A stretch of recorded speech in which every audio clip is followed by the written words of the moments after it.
कि मूंखे झूलेलाल चालीहा महोत्सव में शरीक थियण जो मौक़ो मिलियो आहे। मुंहिंजो नालो भावना गुलाबदासानी आहे।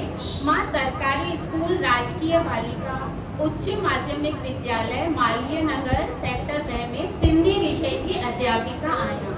मूंखे ॾाढो फ़ख्रु आहे कि मां सिंधी विषय मालवीय नगर में दर्जे 1 खां वठी दर्जे 12 ताईं मां पढ़ाईंदी आहियां। ऐं बिल्कुलु तव्हांजे पासे में ई आहे, तव्हां हिते सुञाणींदा बि आहियो, मालवीय नगर 2 सेक्टर में गोविंद मासू क्लोज जे साम्हूं असांजो स्कूल आहे। सभई सुञाणींदा हूंदा, पेट्रोल पंप जे बिल्कुलु पासे में। सिंधी असांजी मातृभाषा आहे, ॾाढी मिठी आहे, ॾाढी सरल, ॾाढी सवली आहे। असांजे घर में सिंधी भाषा ॾाढो अनमोल रतन आहे, पर अॼु जा जेका सिंधी ॿार आहिनि हू हिन जो क़दुरु महसूसु कोन पिया कनि। जेका अदर कास्ट वारा माण्हू आहिनि हू हिन जो महत्व सम्झनि पिया, पर असां सिंधी कोन था सम्झूं। भले दुनिया जी कहिड़ी भी कुंड में हुजां, भले दुनिया जी कहिड़ी भी कुंड में हुजां, आया सिंधी हो मां फ़ख्र सां चवां, आया सिंधी हो मां फ़ख्र सां चवां।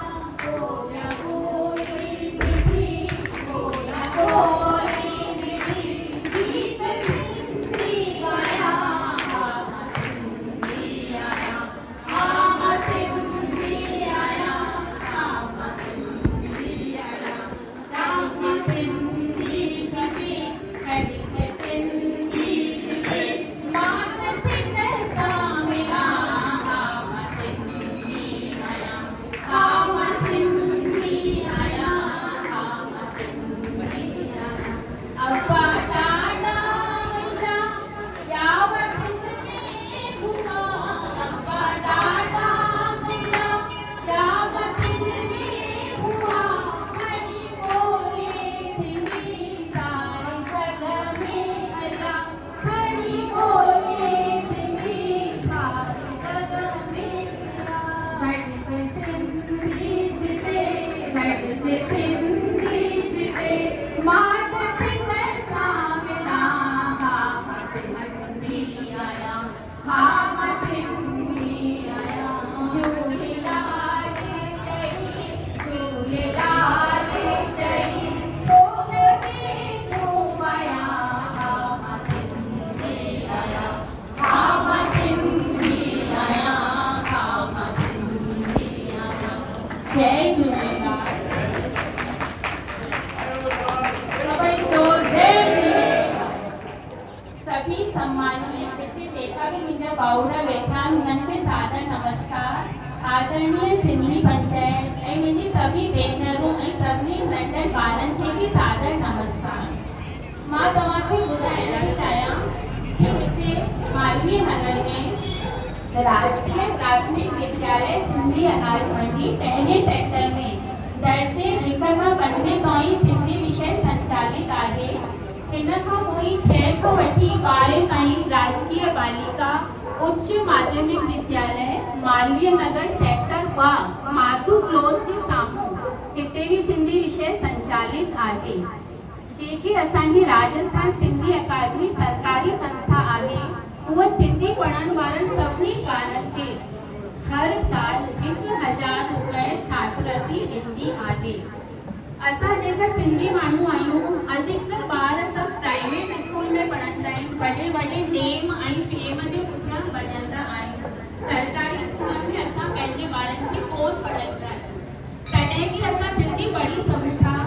प्राइवेट स्कूल में जेका सिंधी ॿार पढ़ंदा आहिनि, अगर 10 ॿार इकट्ठा थी करे जिला शिक्षा अधिकारी खे एप्लीकेशन ॾियनि कि असांखे थर्ड लैंग्वेज सिंधी पढ़नी आहे, त हुते वो सिंधी विषय खुली सघे थो। अधिकतर थर्ड लैंग्वेज जे रूप में असां संस्कृत विषय जी भी जानकारी रखूं था। थर्ड लैंग्वेज संस्कृत जे समान सिंधी भी आहे। अगर असां सिंधी आहियूं त असांजे सिंधी ॿारनि खे प्राइवेट स्कूल में सिंधी भाषा ही पढ़नी खपे। मूंसां गॾु हिकिड़ो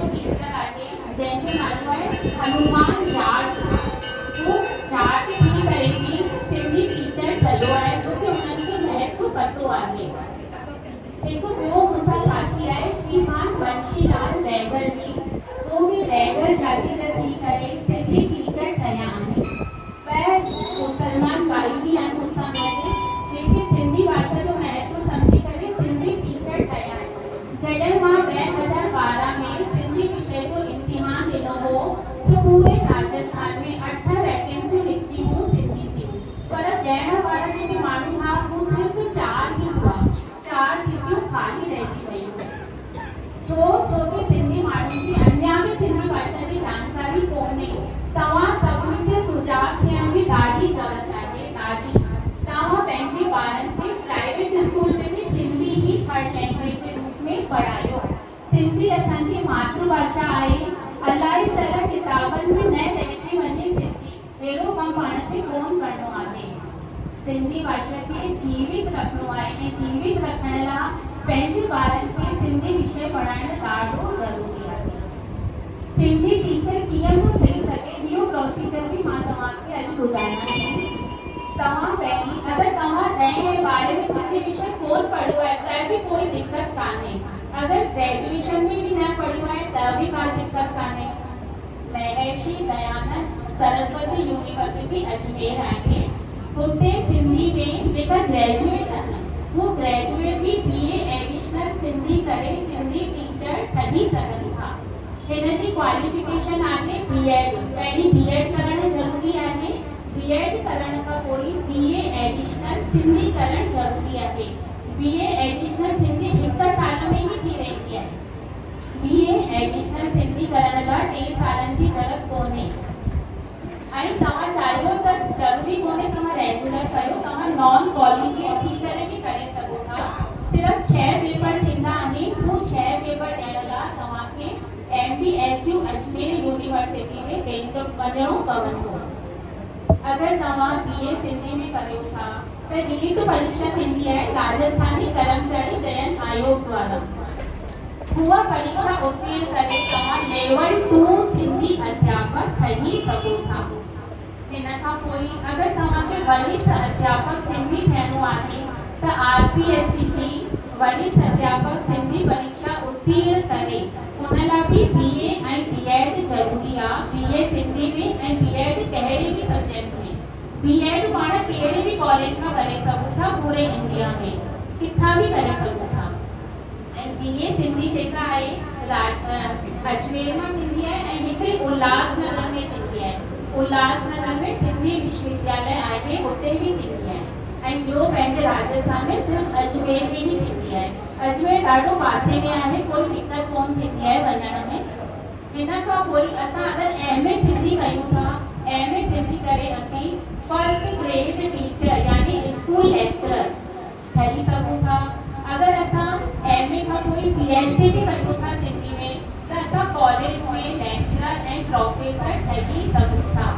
हिन जे अलावा राज्यसभा, लोकसभा, विधानसभा, विधान परिषद हिते असीं सिंधी भाषा पढ़ी करे ट्रांसलेटर जे पद ते नौकरी करे सघूं था। आकाशवाणी ऐं दूरदर्शन में रोज़ाना सिंधी प्रोग्राम थींदा आहिनि, हुते भी असां प्रोग्रामर अधिकारी जी नौकरी करे सघूं था। IAS ऐं RAS हिन एग्ज़ाम में भी असीं सिंधी भाषा खणी करे ॾाढा सुठा नतीजा हासिल करे ॾाढी सुठी ऐं ऊंची पोस्ट ते नौकरी हासिल करे सघूं था। सिंधी अहिड़ो विषय जेको ॾाढो सरल आहे।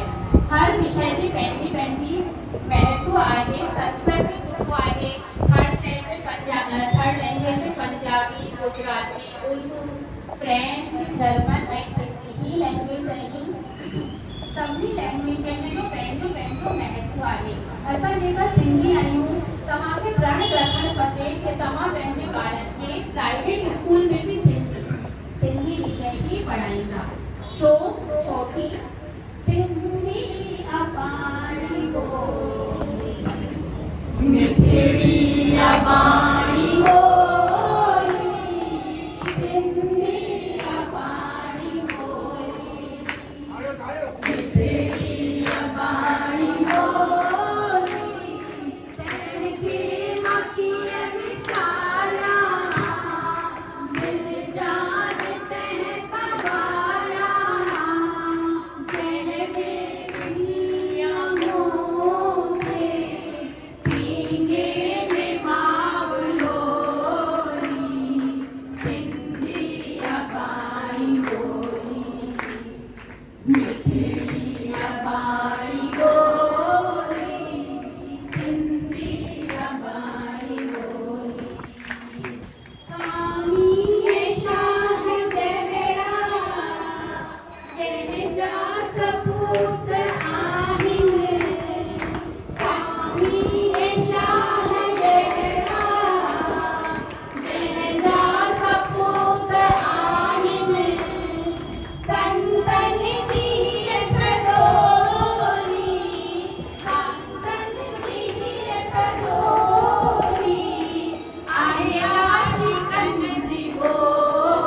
ऐं BA सिंधी करण वारनि ॿारनि खे 5000 रुपया सालाना छात्रवृत्ति ॾिनी वेंदी आहे। MA सिंधी में करण वारनि ॿारनि खे 70000 रुपया सालाना छात्रवृत्ति ॾिनी वेंदी आहे।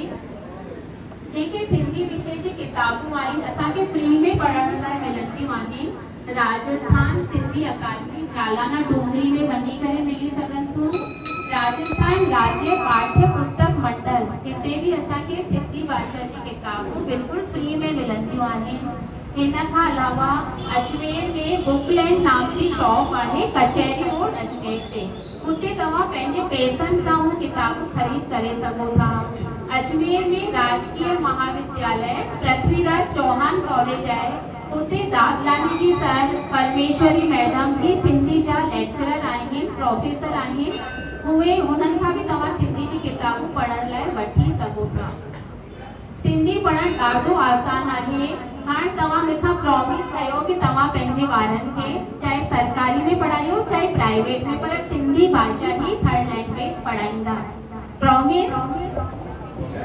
जय झूलेलाल। विरहाङे खां पोइ पंहिंजे सभिनी बुज़ुर्गनि केॾी मुश्किल सां पंहिंजी जान बचाए करे हिते पहुता ऐं पाण सां गॾु कुझु बि कोन खणी आया, ख़ाली पंहिंजी ॿोली हिते खणी आया। हीउ पंहिंजो तमामु ज़रूरी फ़र्ज़ु आहे कि पाण हिन ॿोली खे बचाए करे अॻियां वधायूं, छो त अॼुकल्ह सिंधी माण्हुनि खे ऐं भाउरनि भेनरुनि खे सिंधी ॻाल्हाइण में शर्म थो अचे।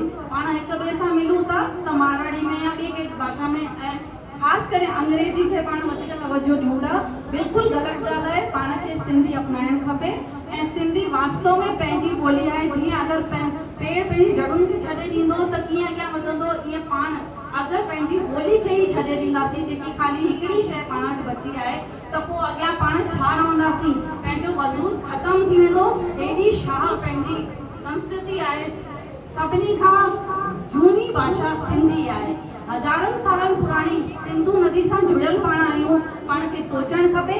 ख़ाली सिंधी धंधेदारियुनि में लॻल आहिनि ऐं पैसो कमाइण में लॻल आहिनि, इहो बि सही आहे, उहो बि तमामु ज़रूरी आहे, पर गॾोगॾु पंहिंजी सभ्यता ऐं संस्कृति खे अॻियां वधाइण जी ॻाल्हि सोचणु खपे। ऐं इन बारे में ज़रूरु सभी सिंधी पंचायत जा मुखी ऐं जेके अॻूणा माण्हू आहिनि उन्हनि खे बि कोशिशि करणु खपे। ऐं गॾोगॾु तव्हां सभिनी खे पंहिंजे ॿारनि सां सिंधी में ई ॻाल्हाइणु खपे। घरनि में तमामु ज़रूरी आहे कि तव्हां सिंधी में ॻाल्हायो ऐं ॿारनि खे सिंधी पढ़ायो। संस्कृत ऐं सिंधी हिकिड़ी ई ॻाल्हि आहे, कोई दिक़त कान्हे। तव्हां अगरि संस्कृत छॾाए करे सिंधी में अगरि 10th में थर्ड लैंग्वेज वठंदव त हुनमें कोई फ़र्क़ु कोन पवंदो, पर अॻियां हली करे अॻियां वधण जा चांसिस आहिनि। छोकी IAS लाइ हाणे स्पेशल कोचिंग शुरू थी आहे। जेके सिंधी भाषा जा ॿार आहिनि उन्हनि लाइ स्पेशल कोचिंग आहे, उहो हॉस्टल बि आहे। उते फ्री में ॿार रही करे IAS जी तयारी करे ऊंची पोस्टिंग ते पहुची था वञनि। कदुरु उन ई समाज जो आहे जेके माण्हू अॻियां वधी था वञनि। ऐं इन करे ज़रूरी आहे कि पाण सिंधी पढ़ूं। सिंधी भाषा में ॾाढो घटि कॉम्पिटिशन आहे। जीअं 2018 में सिंधी टीचर जूं 55 वैकेंसियूं निकितियूं, हुन मां 23 भरियूं, पर बाक़ी सभु ख़ाली रहिजियूं। छोकी ॿार ई कोन पिया एग्ज़ाम ॾियण वारा। जेके बि ॿारनि एग्ज़ाम ॾिनो उन्हनि सभिनी जो सिलेक्शन थी वियो। इन करे कॉम्पिटिशन बि ॾाढो घटि आहे ऐं संस्कृत खां ईज़ी बि ॾाढी आहे। इन करे सिंधी अॼुकल्ह देवनागरी में अरबी में जेकी पहिरीं हलंदी उहा कान्हे, हाणे देवनागरी लिपि हलंदी आहे। हाणे अरबी लिपि हाणे घटि थी वई आहे, ॾाढी घटि थी वई आहे। इन करे सभिनी सां तमामु अर्ज़ी आहे दिलि सां त तव्हां इन ॻाल्हि ते गौर कजो, हिक ॿिए सां इहा ॻाल्हि शेयर कजो ऐं सिंधी भाषा खे वधाइण जी कोशिशि